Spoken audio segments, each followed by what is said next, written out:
Alright, welcome back to the series where I rate every Fortnite chapter from 1 to 10. Last time we covered The GOAT, Chapter 1, but today we're diving into a strange, controversial, and underrated Chapter 2. Some people say it was boring, others call it necessary. One thing for sure is Chapter 2 changed Fortnite forever. But was it actually good? So let's break it down. No season by season recap, just straight up how it felt, what worked, what didn't, and where it ranked. The first thing you noticed in Chapter 2 was it looked amazing. The graphics got a huge upgrade, water was clean, colors were rich, shadows felt real, and the whole map had this fresh, modern vibe. The new island was beautiful, but kind of empty at first. There weren't as many POIs or secrets to explore, and a lot of the terrain felt repetitive, like you'd land somewhere and completely forget where you were. Chapter 2 was about refinement. It didn't go as crazy as Chapter 1, but it looked and felt way more polished. Here's where things get more mixed. Gameplay in Chapter 2 was either a huge W or total what were they thinking. Epic introduced a lot of new systems: swimming, boats, fishing, upgrade benches, wildlife, and crafting. Now swimming and fishing were cool, but let's be real, crafting was annoying. Nobody wanted to stop mid-fight to upgrade a makeshift shotgun and primal weapons. They sounded like leaf blowers. The movement also slowed way down in early Chapter 2. No launch pads, barely shockwaves, barely any mobility. It felt sluggish, especially compared to the bounce pad, rift-to-go chaos in Chapter 1. Eventually they fixed it. Sand tunneling, UFOs, jump pads came back, but for a while, rotation just felt clunky. Now for my sweaty players. The meta in Chapter 2 was wild.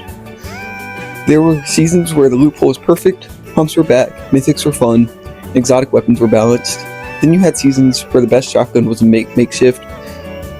Arena wasn't super stable.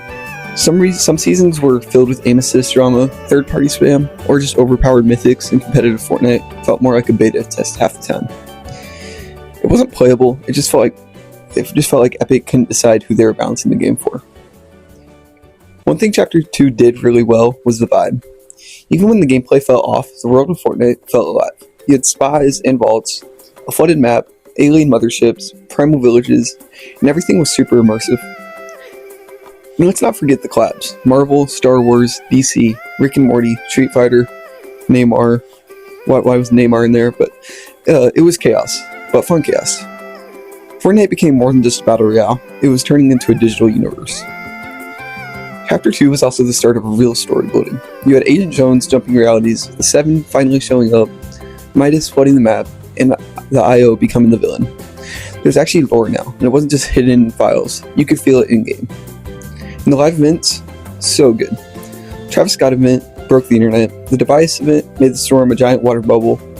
The Galactus fight was neck to level, breaking records.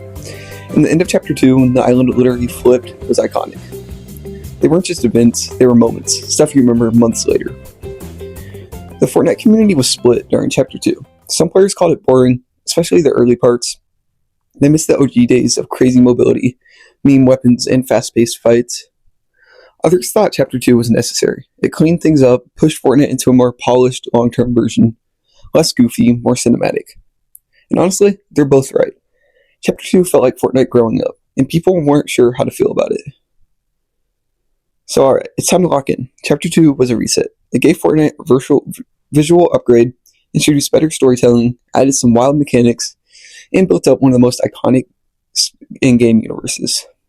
But it also had growing pains, slow gameplay at weird times, weird loopholes, and seasons that didn't always hit. So where does it land? I'm giving Chapter 2 a 7.3 out of 10.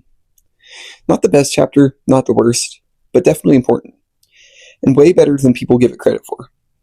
So that's part 2 of the series done. Let me know in the comments, what would you rate Chapter 2 out of 10?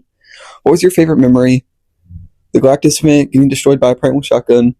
Next up is Chapter 3, the sliding era, the Spider-Man era, no build shift. That one's going to be a roller coaster. If you enjoyed this series, hit like, sub, and turn on noties. I'll see you in part 3. Peace.